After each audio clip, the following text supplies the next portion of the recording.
père et de mère, on s'est retrouvés partout dans le monde. Wana tomoni ba diaspora, topesi binombote, topesi ba Congolais sur toute l'étendue de la République démocratique du Congo. Mbote, toena esengo liboso, ya ba poste téléviseur na bino, ba tous pe bazwaka biso au travers ba téléphone na bango, c'est-à-dire na ba YouTube et na ba misusu pe bazolanda biso bazali. Tozomi na esengo koya ko solola. Je ne suis pas seul. Naza accompagné toujours na Alemonoto, confrère Nangai. Tobeta masolo sur l'actualité de la République démocratique du Congo. Nous avons déjà Varese et Léopard. Donc, ça déjà victoire ou certain. Pour Tolobaki, cette fois-ci, c'est le Congo qui gagne. Alors, tu pousses un nibosso à papa, tu pousses un nibosso à maman, avec tout le respect. Oh, tu pèses à Gabino. Pour la commémorer la bino, basango ya mboka ekolo Congo. Monoto, n'habitez sur Gabi la Goloba. Voilà, mbote la bino, bonjour. Bonsoir pour na bao bakoya kolanda vidéo na biso oyo. Je pense que elongo na bino bande ko ba congolais, tous allez comme ça chance na Léopard na biso. Ouais. Tous allez déjà to ko gagner. Oui. Pourquoi? Parce que ba signaux ezali ko la ki sa to ko gagner, ezali concordant déjà tous les signaux. Ezopela déjà c'est notre victoire. Et ba Léopard na biso bazana soutien ya population surtout de la République démocratique du Congo. Ouais. Voilà bande ko ba congolais. Tolingaki avant tokende kotala match oyo ya munene oyo tokobeta. Oui. Toi toyebisa bino situation ya mboka Congo. Même bandeko na biso ba jouer tango nyonso tout makanisi na bango ezali lelo mikolo oyo kana est ya République démocratique. Est de la République démocratique. Voilà. Beta masolo awa elongo na bino pona tosolola makambo ezali kolekana na est ya République démocratique. Est-ce que boyebi ke Moïse Katumbi abomisi Daniel Safu? Katumbi abomisi Daniel Safu. Wana eza nouvelle o tozwi sikoyo. Tozwi yango na conditionnel. Mais ceux qui passent en vie, abima ça la point de presse. Ok, akufite aza en vie. Mais c'est une nouvelle autosuite. Voilà pour que même les bino congolais, on vient de nous apprendre que Daniel Safu ne plus. Donc, si on est arrivé par Koufi, Moutabomisi et Zakatou, nous allons expliquer ça. Voilà. Parce que Daniel Safu, il fait partie d'un ensemble. Katumbi abanayi kokima boyaki kokende na Kenya. Oye bien ngole moloto. Voilà. Akimaki Kenya. Katumbi. Akimaki Kenya. On... Tokobeta bino lisolo. Il y a Makambo, le président Tshisekedi, Ndenga Kutana Kina, Joao Lorenzo. Alors bandeko, déclaration Mokozamboka est troublé. Et troublé par Rwandais parce que, comme je suis en train de vous le dire en ce moment, dans le réseau numérique rwandais, Makambo Eza Koyinda Kuna. Une seule phrase où le président Tshisekedi a lobby. La continuité de la guerre. Non, le président a ABC na presse au Bayaki. Alobi, Joao Lorenzo m'a donné des propositions très intéressantes. Alors, Bazali Koluka Koyeba, ma proposition est très intéressante. Et Zalini. Tu remets ma solo, ma proposition intéressante à la Katia émission. Tu consoles sous bande de Koba Congolais. Sur cette bonne nouvelle, où tu tombé. Tu remarques bien que Donald Trump ne cesse de surprendre. Okoyoka na katia émission la bonne nouvelle où tu tombé bande de Congolais venant des États-Unis d'Amérique to so na katia émission to bandina lumambu ya Kigali. Voilà. Na titre na komi bien Katumbi abomisi Daniel Safu, il ne plus. À Kigali, la capitale frappée, c'est fini. Alors tozoko informé bino. Nous avons des images. Makambo bandi na Rwanda. Nini komi na Rwanda. Est-ce que vous savez que depuis Boyebi Rwanda courait qui n'a raté la Rwanda? Ah, tozolo banabino Rwanda. Tellement qu'on va parler du défense et de la sécurité, ça inquiète déjà Paul Kagame. Vous savez que Paul Kagame déjà, et l'on a français, solo là qui, Batinda qui, le médiateur Forna Simbo et Yadema. Voilà, le médiateur Forna Simbo et Yadema, Ayaki Awana Kishasa, pour le président de la République Félix Antoine Tshisekedi Tshilombo.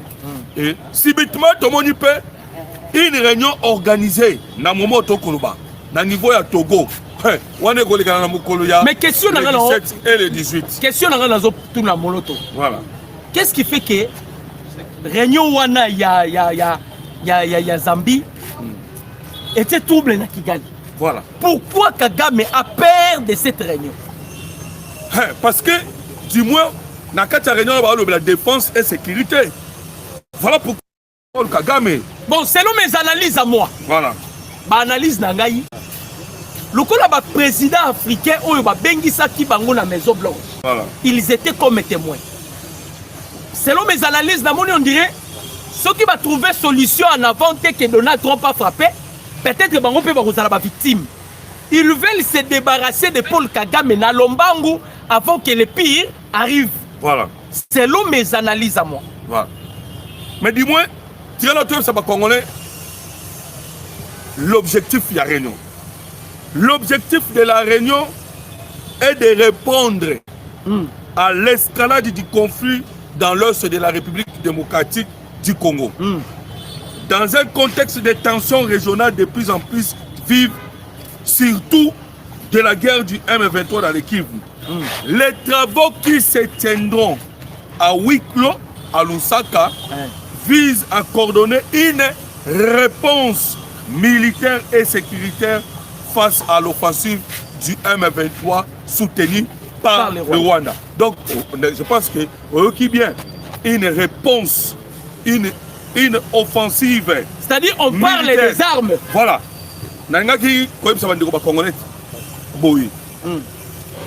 Vous savez que ce que Zambie,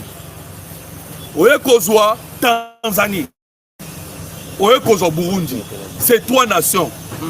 Baboya Kili Kambouetali ko déstabiliser la République démocratique du Congo. Parce qu'il y a des rebelles au Bakanga Bango na Zambie. Il faut maintenant. Il y a des rebelles arrêtés en Tanzanie. Oui. Et il y a des rebelles aussi qu'on a arrêtés dans Burundi. Alors comprenez que tous ces pays-là, Balobi Bango sont tous ensemble. Que aussi longtemps la République démocratique du Congo est qu'on demeurait déstabilisé, moi je ne peux pas s'en sortir et qu'on s'arrête. Et puis voilà ils ont peur premièrement de quoi? Sur projet Empire Imatuti. Baza ba cible pays parce que pays yo Kagame alobi que ceux qui a vu contrôle ya pays o abanaï koloba. Ceux qui a réussir Congo à cause de Burundi par la facilité, à cause de Tanzanie par la facilité, à cause de Zambie par la facilité. Waneza projet est qui sur la table. Alors, tous ces pays-là, il faut se rendre compte que si le Congo trouble les attaques dans la région de Grand Lac, si le Congo qui m'y est athée, région de Grand Lac et qu'on connaître pété. Voilà. Région de Grand Lac et qu'on connaître pété. Voilà pourquoi ils se sont décidés. Cette fois-ci, nous allons répondre maintenant par des armes. Bandeko, Nazoe Bissabino, il y a une photo, ils ont circulé même dans les réseaux sociaux. On parle des États-Unis d'Amérique. Et Fiji Batsana, le ministère de la Défense américaine. Pardon, département de défense américaine. Balongoli et Fiji, est département de défense américaine. Bâti département de guerre. C'est-à-dire ils ont enlevé à Longoli, et ça sous département, il y a défense c'était. Et comme il y a guerre. Et comme il y a guerre. Voilà. Les États-Unis arrivent maintenant à frapper tous les pays qui ont été les États-Unis d'Amérique. Voilà. Et ça il y a bombarder. Je vous informe déjà que Israël, les États-Unis, c'est déjà mis sous la banque en Iran. Na moment auto ça. Na minute auto lo banabino oye. Iran déjà est menacé par les États-Unis d'Amérique. De l'autre côté, Paul Kagame, na lobi na bino kokata déjà courant na Kigali. Et puis bazo yebate courant wane kata ni ndenge nini. C'est ça le problème. Courant na Kigali exacté. Et vous savez que Américain baza na ba matériel moko spécial. Ceux qui baillent na yango, ils ont 4 réseaux, ils ont 4 courants, ils ont 4 ndenge basala ki na Venezuela.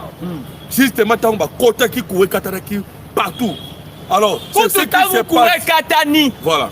Kagame akimi mbangu na niveau vous ne pouvez pas. Nayebi c'est binoti. Azoko éviter komata na ba avion. Ye moko na mutuna zolo baso na matina avion. Et ko sala melanga ndenge na sala biarima. Moni ko boba ko boma na épée. D'ailleurs à la kina nous pas na été na moko le premier na le 2. Paul Kagame. Kampala, Kenya. Voilà. Kampala, Kenya. Non, moko le premier, le 2, le 3 Kenya qui na Qatar. À quel combat na Qatar parce que on doit se dire la vérité.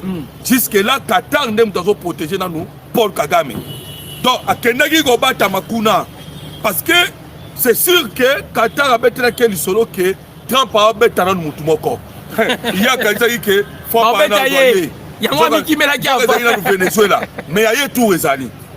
Il y a tout Ezali en ce moment. Moloto. Voilà. Bakati est déjà courant. Voilà. Bandeko bozolanda biso si vous avez la famille ozana batu na Rwanda voilà. Bobenga bango pour la makambo ya corona zo ebisa bino. Voilà. J'ai des images ici. Ba Rwandais bazolela. Oyebi ba pousser dans ba Rwandais na nini dans des mouvements insurrectionnels. Voilà, na colère contre Paul Kagame. Contre Paul Kagame. Yango na ebisa ki bino na première mission. Ayena ba officier ba misu ba lobi ba robunda lisusu te. Et c'est très dangereux na moment ya guerre. C'est très dangereux. Vous savez que Paul Kagame a bloqué l'église à peu près 6000 églises au niveau de Rwanda. Et dans le moment où tu as masolo, bande quoi congolais. Pour Donald Trump, Donald Trump partout où il va combattre le christianisme yakobunda. C'est ainsi que à quel combattre en Nigeria. Parce que dans le Nigeria, il faut combattre les chrétiens. Et Paul Kagame ne peut pas combattre les chrétiens. D'ailleurs, cela a été dit au niveau de la Grande-Bretagne. Lorsque l'église Mobimba, ADF, l'église Mobimba, non, nous ne pouvons plus encore laisser ces histoires passer comme ça. Alors, vous comprenez que Kagame déjà est dans le viseur américain. Oui, oui. Surtout quand il y a l'église. Il y a des religieux parce que l'église qui a collaboré moins bien, c'est l'église catholique. Quand l'église catholique, il y a une collaboration avec les autres. L'église qui a travaillé, c'est l'église catholique. Mais les églises religieuses, nous sommes Kagame Kangi. Alors, en pleine fête,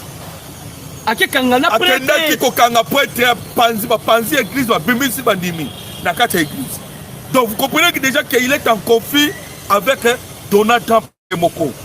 Et Donald Trump a besoin de consigne. Bandeko. Tu sais que Trump n'a pas besoin de consigne. Et pas il y a un pasteur naïe au base na Georgie. Oui. C'est la Georgie ne passe pas de base. Et vous comprenez que même quand on a comme Kabasango Bazanango lelo oyo, Basango ya SSC 5, c'est parce que bayebi que Bamata Bakita Donald Trump a trouvé la banque à cause de nini, à cause de place mutema Donald Trump evandi ezali na Georgie, place ba pasteur ne bazali. Et c'est pasteur wana bande kwa Congo nous vous informons. Balobaki na ba pasteur na balobaki na Donald Trump. Trump essayé de soutenir le président Tshisekedi peut soutenir la République démocratique du Congo. On doit parler des officiers congolais. Tobé Togobé tali solo ya safu. Tobé tana nous ma solo ya ba officiers congolais.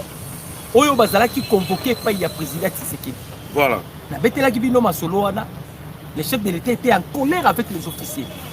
Boyoka compte rendu il y a réunion tenue par le président Tshisekedi avec les officiers supérieurs. Voilà. Yeah. Mukonzamboka bengisi ba officier. Le chef de l'État a bengisaki bango na bureau na ye. Pour que boyoka bien. La situation est très tendue. Le président Tshisekedi est en colère contre les généraux de l'FARDC.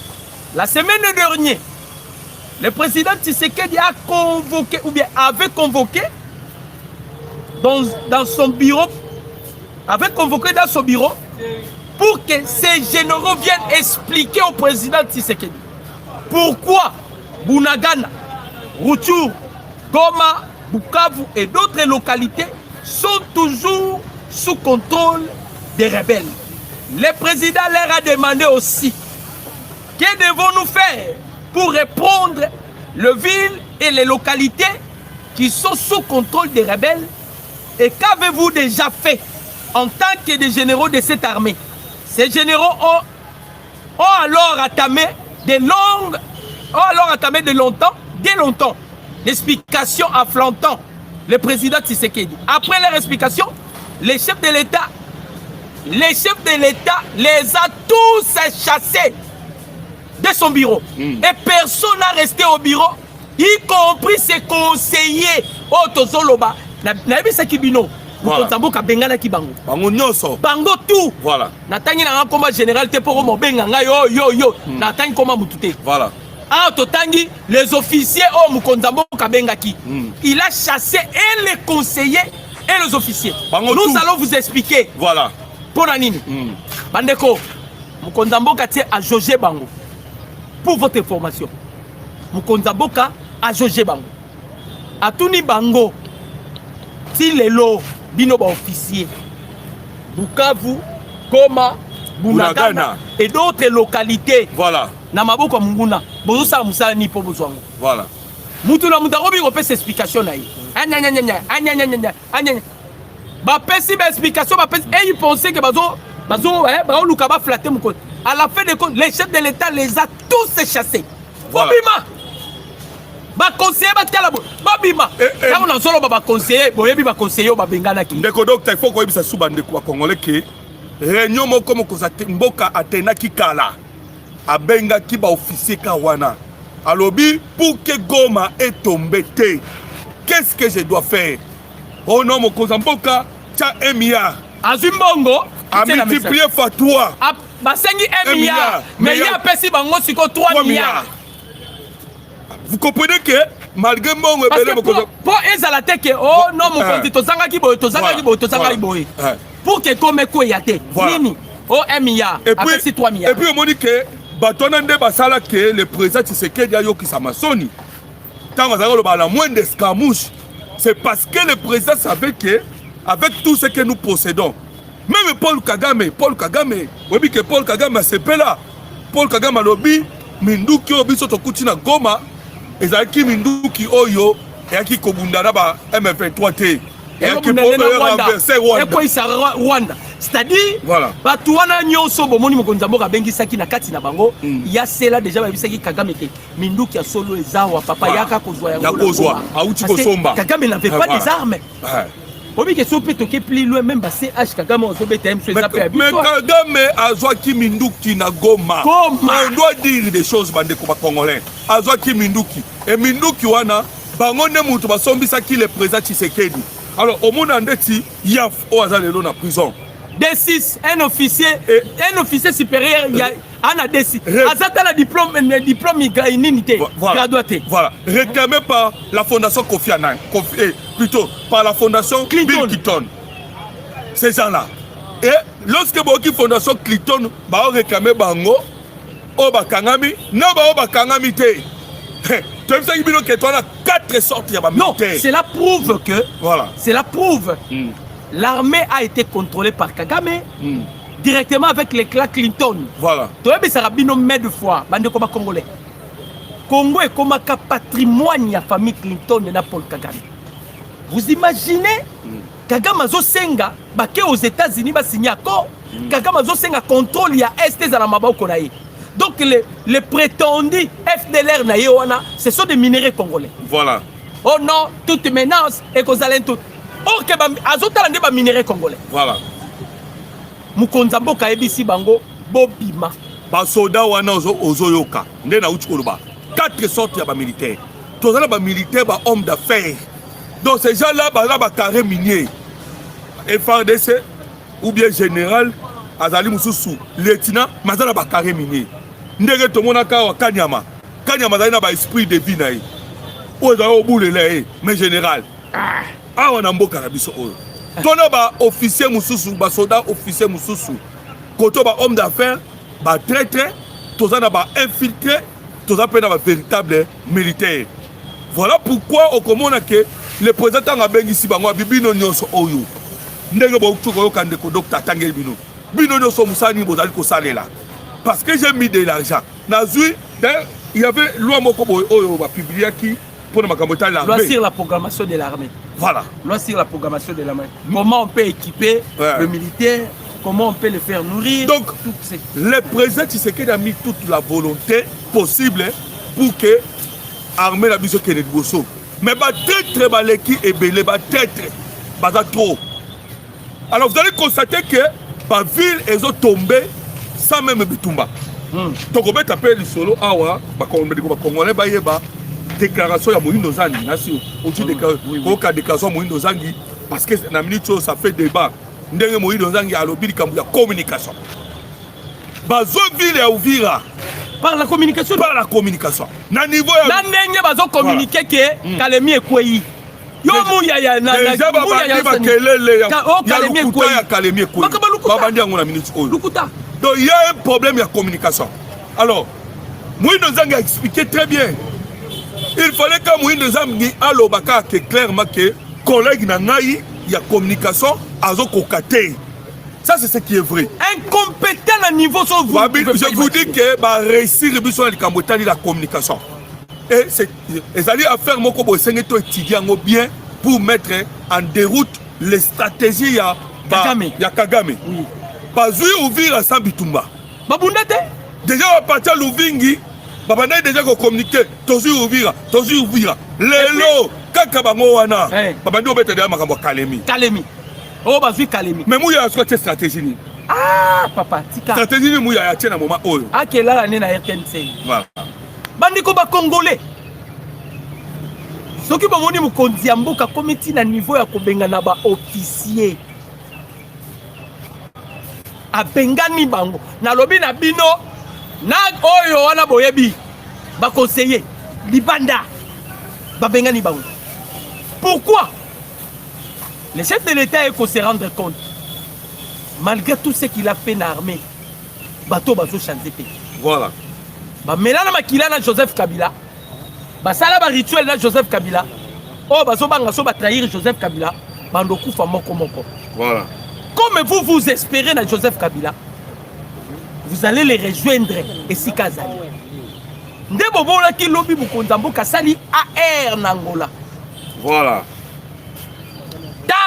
Tant. Tout ça na deux bases ya Africom. Moko eza na Angola, moko eza na Gabon.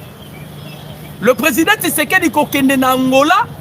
Il est allé, bon, on est qu'un des acquis dans les Sengot. Tant que ça là, à Zoloba. Voilà. À Zalaki dans les Sengot Makassi. Nangola. À Bengi Lorenzo Lobby champion. On a eu des initiatives. Oui, Kokoti s'appelle aux admirables dans l'Est de la République démocratique du Congo. De l'autre côté, Kagame. Bandeko, quand les Américains frappent, Batenara Lissou sous quantité. Rwanda est à Singapour. Ceux qui c'est ma benga Kango, soi-disant Singapour d'Afrique. Voilà, soi-disant. Singapour d'Afrique. Voilà. Kouré Katani. Mwana na mwana izalaki bendana. Voilà. Na Kigali. Mwana na mwana bendana. Bayebili solo ya Koura kokendete na Kigali. C'est le début de la fin à Paul Kagame déjà. Kouré Kei. Voilà. Origino yo ya Kouré Katani. Ezo yeba na te. Jusqu'à maintenant. Barwandais batali gauche, Barwandais batali droite. Bazoye baté balobi, planning ou les Américains baté sur la table. Les Américains avec les Rwandais, Marotina ba commando américain, t'es toujours expliqué bino. Non. Marco Rubio a expliqué bien. Voilà. Alors opération Salami na Venezuela. Et Salama Kibongo parce que Venezuela a été doté na ba armes sophistiquées, la technologie plus élevée. Voilà, na banguna kaka ya États-Unis d'Amérique. Voilà. Na banguna ya États-Unis d'Amérique. Voilà, na Russie na Chine. Voilà. Ba dotaki bango dans le but ya ko contrer les Américains. Mais pour na Kagame ba ko s'en charger na ye, ce sont que les pays africains. Ba pays où ils allaient à Grand Lac. Nde ba ko isa Kagame. Wana c'est tout. yango bomoni on a eu l'initiative ya ko convoquer loko ya Zambie na Lusaka na lobi na bino Rwanda trouble porte-parole na bango pe communicateur na bango Steve Wembi trouble et Steve Wembi o azali communicateur ya ba Rwandais abandi ko bimisa ba mayele belé oh non parce que on doit dire na ba Congolais ba yeba ezali ba stratégie ya armée numérique rwandaise oh non réunion wana ba ko bengisa opposition non armée ba ko bengisa opposition armée ba ko bengisa AFC ba ko bengisa ba Fayulu ba Moïse Katumbi ça c'est d'après les Rwandais de ba Kanisa. Et vous savez pourquoi ba ko lo marqué wana c'est parce que na mutu na bango bazo Kanisa ka que non il faut maintenant que ça la tout pour na ko boaka ou bien ko désirer l'accord de Washington signé na présence de Donald Trump. Ça c'est le travail Oyo Paul Kagame et le monde en France, na Qatar, va travailler dans le moment Oyo. Il faut tout faire pour ne pas rejeter l'accord de Washington. Et le président Tshisekedi qui est clair dans Angola. Alors non, makambu Oyo to salanga na Lorenzo. Ezali makambu ya ko boaka l'accord de Washington te. Ezo boaka pe Doha te parce que babi na Doha, kuna na Doha ba kozo mwa makambu mike mike. Abi makambu to sala Oyo. Ezali ko kende dans l'esprit, il y a qu'à ramener la sécurité et la défense. Ah, ce qu'on trouve sur le solo, il y a Congo, mais il y a Grand Lac Mobimba. Région Grand Lac Mobimba. Donc, il y aura des surprises. Ça, c'est clair. Et vous savez que, Joao Lorenzo, dans une semaine, Azotika et Bonga Naye, et pas le général Neva, Otobengi, Evaris Ndaïsimi, le président Burundi. Déjà pe ezobank sa ba Rwandais ba lo ba lobby wa sikoyo ye président ya Burundi azokoma sikoyo président ya Union africaine alors qu'il est en conflit avec le Rwanda.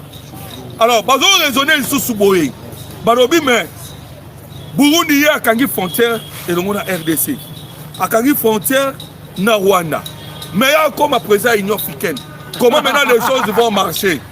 Je vous dis bande ba Congolais avant que le président Ndaïsimi avant Nanangwende, il y a Union africaine, on va libérer tout Vira. Parce que lobby déjà, il y a eu des avancées. Yango na lobby, c'est un capitaine. Le Nani Lorenzo a lobby avant à quitter. Voilà. C'est-à-dire avant Atika pouvoir il y a Union africaine. Il doit faire quelque chose. Voilà pourquoi le président Tshisekedi a précipité en avance. Akutana na Lorenzo kaka ndenge bakutani na Lorenzo basololi polongo ya président Félix Alongwe Paul Kagame tindi bakene pas Lorenzo bayeba makambo nino Tshisekedi aki kosala nini to be kobeta na lisolo ya Daniel Saf bande ko ba Congolais momoni Moïse Katumbi obozomona Katumbi ya koyi kozala plus que Kagame Moïse Katumbi ala bomona kawana. Il est plus que Kagame. Kagame, on le reconnaît que c'est un tueur. Mais bah, Moïse, c'est un tueur silencieux. Il a cessé. Katumbi a récupéré Franck Diong. Katumbi a récupéré Pierrot Loara. Voilà. Katumbi a récupéré Stanis Boujaké. Katumbi a osé qu'on soit l'un de nous. Torozoyo, moi, si nabana toroti na États-Unis. Katumbi. Daniel Safo Azalakiawa, il est allé s'adhérer ensemble. Comme Katumbi là, il a amassé de l'argent en Ambongo Ebele. Voilà. Yenda afuta kabango. Alors, Katumbi les a obligés d'aller rejoindre les M23. Pour la nini, vous allez remarquer que bazui ethnie confondue. Bazui bato ya Congo, bazui bato ya Bandundu, baset kikunyo Bagra Katanga et autres. Alors, bato wana banya banda ko utiliser bango à chaque fois que namboka. Lelo magloire paluku. Obi ke côté c'est frustration makati. Voilà. Hein? Banane bazolela magloire. Même Willingo m'a pas zolela en ce moment. Les na minute yo. Voilà. Même pas tellement Willingo mana oyo nani Bertrand Bissimo. Bazolela magloire. Tant que ça la découverte pourquoi ma gloire a été tuée, babandi kolela. Willingo bazolo bana lieu nini. Alors bito kana kibongote. Ah, Willy Ngoma. Mais nous voyons plein de Rwandais. Vous n'allez pas se souvenir de ce qui s'était passé avec Mouzé Laurent Désiré Kabila. Naba Wamba Diawamba. Voilà.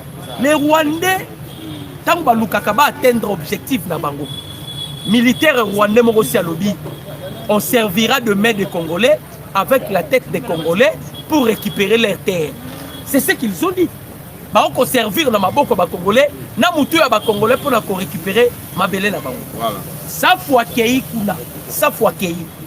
Tango akomi bomoni ye ndenga ala kisaki loboko tout koso. Bandeko. Oh tozo ebisa bino les Africains. À ce qui concerne sa mort, toti yango nanu na conditionnel.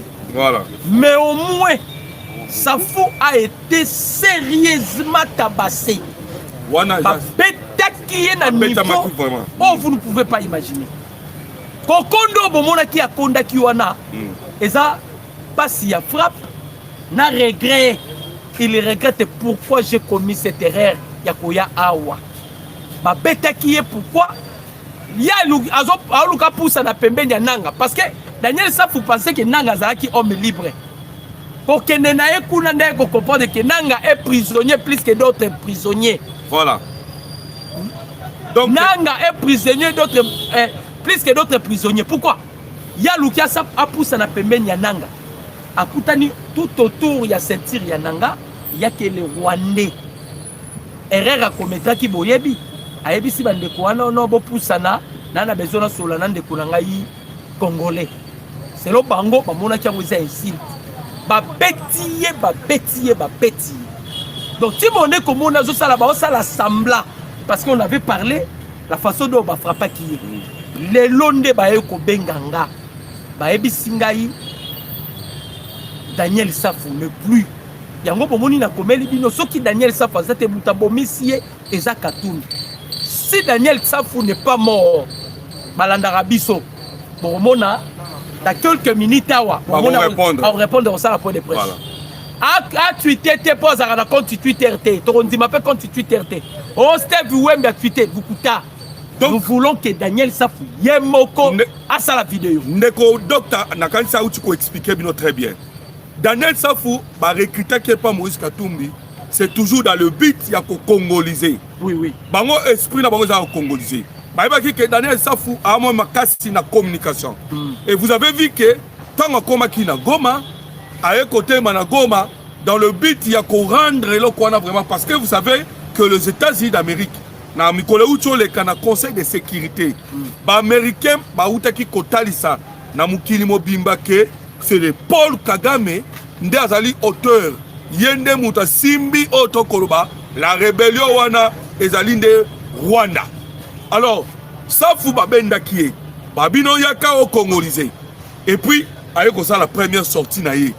Je pense que Boyokaki est vraiment raté complètement.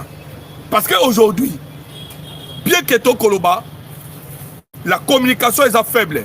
Mais du moins, il faut dire que les Congolais sont au Bunda. Nous autres, sommes au Bunda matin, midi, soir. Pour que Total soit et surtout, il faut qu'on ait des Congolais. Biso Congolais, que la guerre au Bunda est une guerre d'agression. C'est le Rwanda, soutenu par des mafias. Ba multinationale oyo bayaka koyako tia guerre pour ba piller. Alors balingi ba même maelo Congo on dirait ça ya les Congolais entre eux. Non, c'est le Rwanda. Voilà. Au moins ils comme ça la biso to sali, il y a monde des sala quand même que il y a cette résistance dans niveau de communication. Oui. Ça vous abîme vraiment sur première sortie naie raté. Alors, ceux qui va apprendre biso que akufi, sachez bien que les accords salaires, il y a des traîtres. Les traîtres vont finir à Bongo.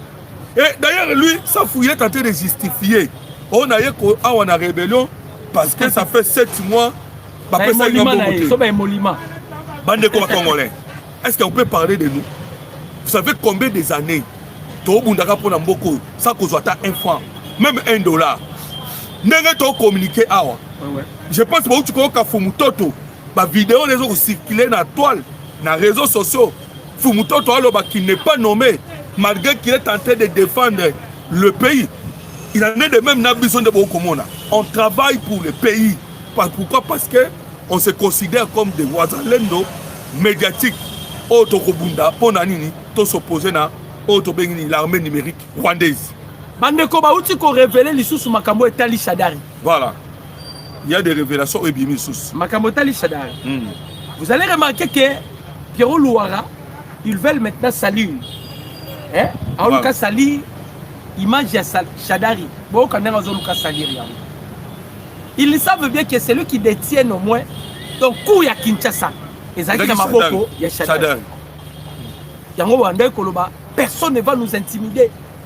Et ça makamba coup sur coup. Ça dit c'est lui qui devait planifier makambo ya Kinshasa. Lokola bakangi Shadari. Joseph Kabila a signalé nani baoyo ba Pierrot Louara Pasteur Vouem. Bo banda ko accuser Shadari ke badi batse primature afin que ba territoire ko bimisa ezala considéré. Voilà. Parce que ça risquerait Shadara bimisa ba vérité mususu o ekoyi ko bimate. Ndo moni ba komi ko ça la campagne. En soi muto abandengi ko jwa mbongo. Atindi minduke ye koti. Je parie que papi matezolo wana pas la kati. Minduke koti bakei ba distribuer minduki. Bazo futa pe ba mobondo par mois. Bazo zo pe ba prime na muto akoboma ebele. C'était Emmanuel Shadari. Voilà. Vous allez remarquer que même sa famille baolo balisu makambo Shadari te. Oyo mova sakani oyo ataka ba yombo oyo mova sakani. Aya gangi kangawa. Ceux qui vont libérer Shadari, Nicolo, Moya Kokoma Boutou Boutou Kokoma Moy. Babengi ye yaka. Ya otala maramou Shadari Sala. Boka Mova Sakanya Olo Balisus. Maintenant, Pierrot Louara baebi déjà. Tellement ba plan nyonso ya Kabila, surtout pour la Kinshasa, c'était dans la main de Shadari. Et qu'on a déjà arrêté Shadari. Shadari va citer tous les noms. Mais déjà, ma révélation est allée. Lorsque vous attendez déjà que Belé Bakini Balade en Afrique du Sud. Parce que plusieurs noms ont été cités déjà. Oui. Voilà.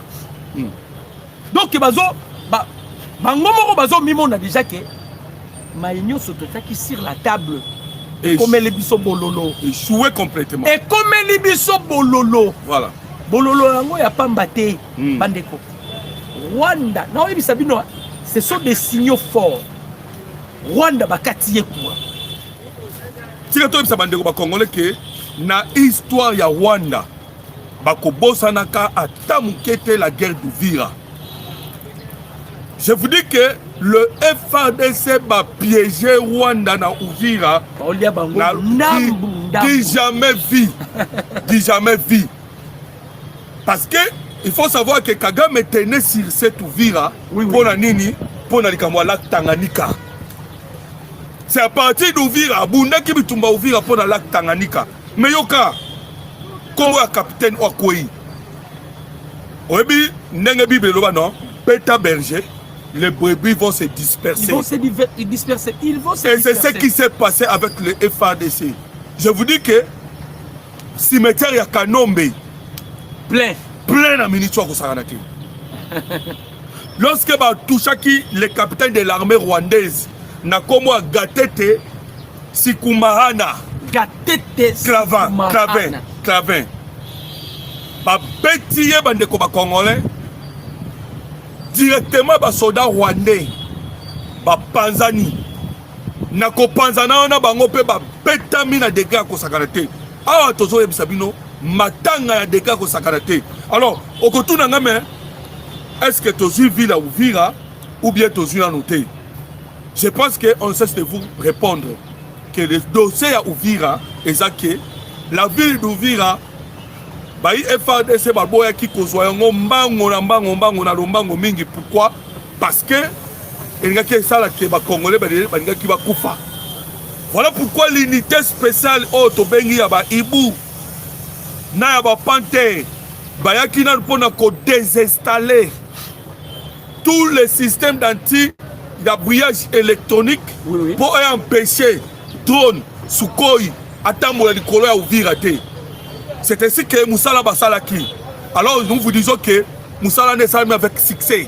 On a désinstallé les antennes autobengi, il y a brouillage électronique. ba missile solaire ba Rwandais ba kimisi yango et tous les systèmes technologiques oh non surtout ba Rwandais bazali ko utiliser na niveau ya est la République démocratique du Congo. Alors chance que très vite. Voilà pourquoi moni lobby frappe pour les acquis à makasi na deka ko s'arrêter. Et vous savez quoi? Soko yokika ba M23 na communiquer na bango. Oh, drone beti na ville densement peuplée. Soko yokika komwana ke ba beti na ville densement peuplée.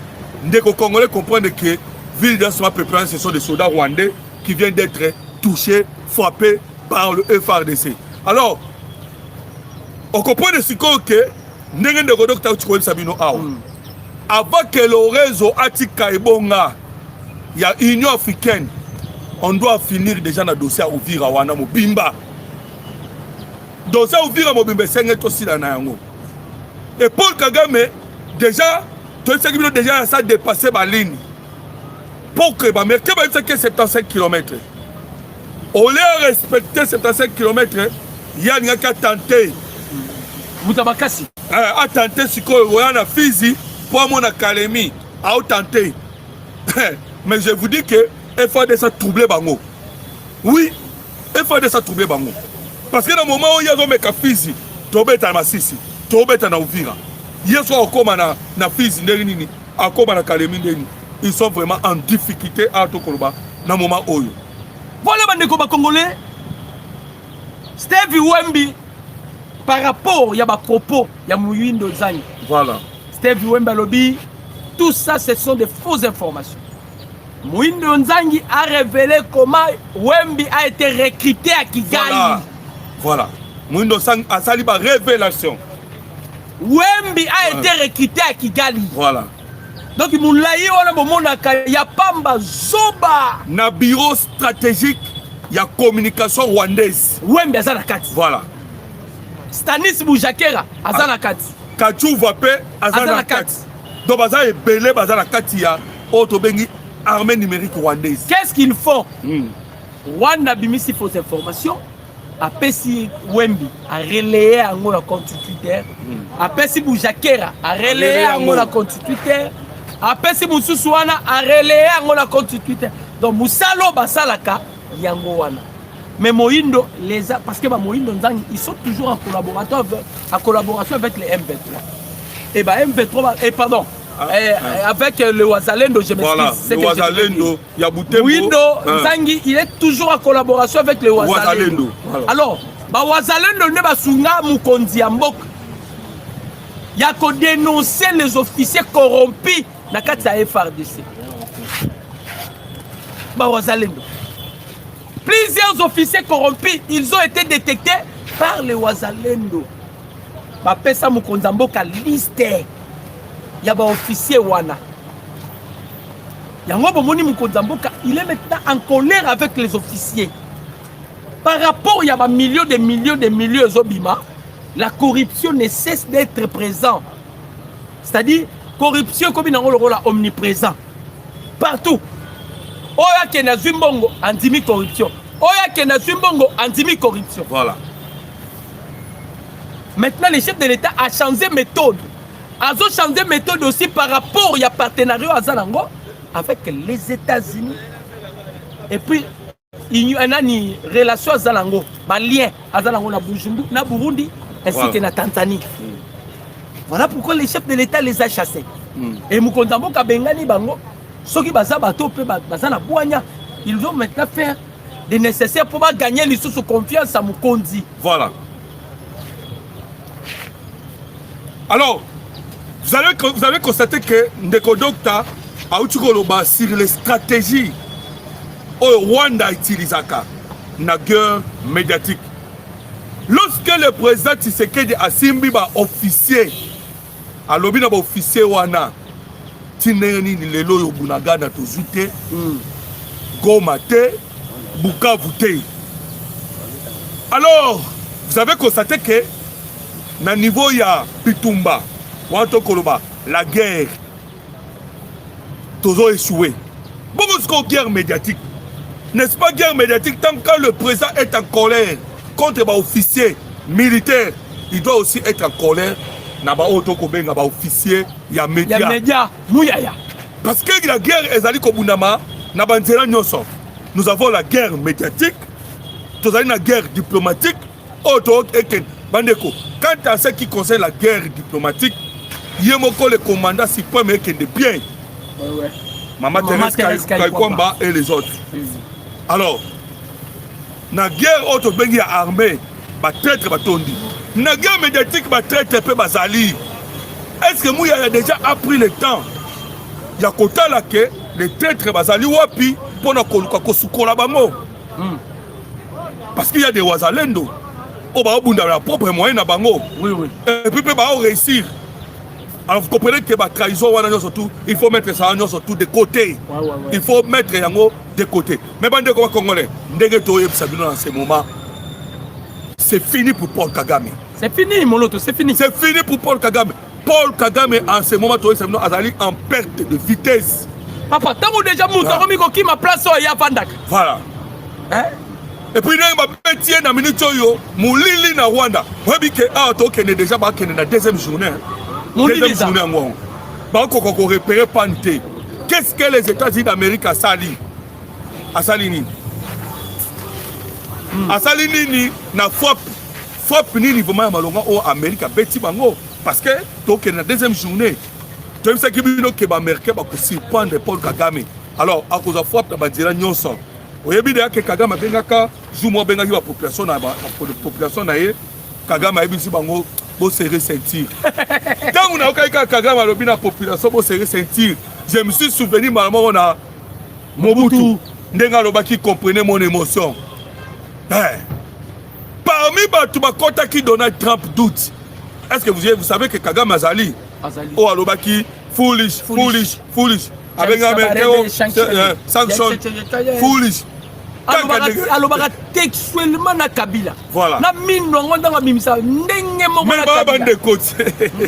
Baba ndeko non? Et Kabila dembela na nationalité congolaise, on dirait aza congolaise. On dirait aza congolais. Eza kaka Rwanda nda wanga na kazara Rwandais. Na Kigali. C'est ce que les Rwandais qui tolobaka. Donc Rwanda lingaka te ba benge Rwanda. Boso ngape na mboka na bino balingite. Boso na mboka na bino balingite. Step Wemba lobini. Na babiloko ebetama ina ba drone na kisi ya ba oyo ba Zaïre et nani Tuiranero. Oh non, bazoboma Nyamulenge. Voilà. Papa, les Nyamulenge congolais n'existent pas. Nyamulenge zonga na Kigali. D'ailleurs, nani abimisi révélation, abimisi vidéo ya Kengo Adondo. Vidéo Kengo est clair. Mais c'est lui qui a c'est lui qui a sacrifié Mobutu, c'était Kengo Adondo. Mais du moins, vidéo na yebimi, oazolo ba bien que non, lorsque bazaki ko kima Rwanda bazoya awa. Parce que lui aussi c'est un Rwandais. Voilà. Lui aussi c'est un Rwandais. Ouais. Bandeko pronostic na bino kasi pona match. Beaucoup mais biso on a pas commentaire. Banato bandi émission to boni ba commentaire na bino te. Non, moi j'ai vu des commentaires. Voilà. Na moni bandeko musu bazolo bela sir la victoire ya République démocratique du Congo. Pronostic isko ya match de to lango beso to yeba. Tozo zela ba commentaire na bino bandeko ba congolais. Pronostic ya match. Voilà. Kagama matakita tozo kala match après-midi awa. Tokozongela ye. Tokozongela ye. Tokozongela ye. Tokozongela pe na professeur à université. Ya pe tokozongela ye. Ngai déjà na lobby to gagner 1-0. Alors si tu gagnes 1-0 lobby ta to regarder ça l'émission.